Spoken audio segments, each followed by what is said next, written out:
दलित हैं। उसके बाद आप गए, आपने कहा कि भाई ये इंडियन फॉरेन सर्विस के हैं, ये नेतरहाट से पढ़े हैं, आईआईटी कानपुर गए थे, एक्सेट्रा एक्सेट्रा एक्सेट्रा। आप लौटे वापस, आपने कहा कि ये बहुत अकम्पलिश्ड हैं, पढ़े लिखे हैं और ये दलित भी हैं। ठीक है, ये आपका पूरा स्टेटमेंट था। मेरा सवाल ये है प्रशांत कि भाई आप इधर से पकड़े या उधर से पकड़े कान, बात एक ही बात होती है। आप उसको घुमाया आपने अच्छे से, मगर आपने बात वही कही कि ये दलित हैं। आपने बार बार और पहले भी मंच पे खड़े होकर कहा कि हमारी जन स्वराज पार्टी है, ये जातिवाद नहीं करेगी, ये जात पात की बात नहीं करेगी। लेकिन आपने कल पहला चीज अपने अध्यक्ष को खड़े होकर बोला भाई ये दलित है। क्या समझा जाए? आप ये मुझे बता दीजिए कि समाज के किसी भी आदमी को मैं बना दूं, उसकी जाति कुछ न कुछ तो होगी। हाँ, मगर आपने आपको भी पता है कि दलित का क्या पॉइंट होता है। फिर आप बात नहीं समझ रहे हैं।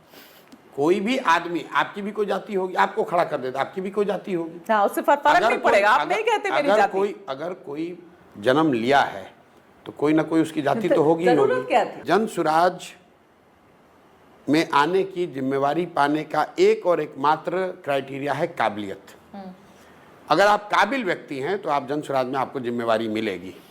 तो मनोज भारती, जिनको अध्यक्ष घोषित किया गया, वो बिहार के गांव के स्कूल से पढ़े, नेतरहाट गए, आईआईटी कानपुर गए, आईआईटी दिल्ली गए, आईएफएस बने।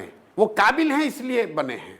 जो दलित भी हैं, कल मंच से वाईवी गिरी ने पहली बार 75 साल की उम्र में राजनीति में कदम रखा।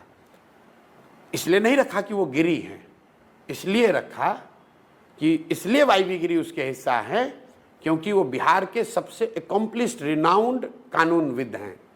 उसी मंच से केसी सिन्हा का नाम घोषित किया गया।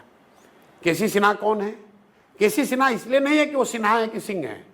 केसी सिन्हा, अगर कोई भी विद्यार्थी बिहार या नॉर्थ इंडिया में मैथमेटिक्स पढ़ा है तो जानता है कि सबसे ज्यादा किसी व्यक्ति ने अगर गणित की किताब लिखी जिसकी बिकी है वो है केसी सिन्हा। जो भी व्यक्ति जन स्वराज में चुनकर आएगा उसकी काबिलियत पर कोई उंगली नहीं उठा सकता है, लेकिन जो काबिल है उसकी जाति को हम इरेज तो नहीं कर सकते। जरूरत क्या थी जाति बोलने की?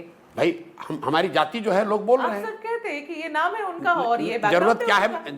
मैं बता रहा हूं क्या है, क्योंकि आपको पता नहीं है कि जन स्वराज की फिलॉसफी में, संविधान में ये बात लिखी हुई है कि इसमें 5 जो समाज के वर्ग हैं उनको बराबर लीडरशिप का मौका दिया जाएगा। सामान्य वर्ग, ओबीसी, ईबीसी, मुस्लिम और दलित।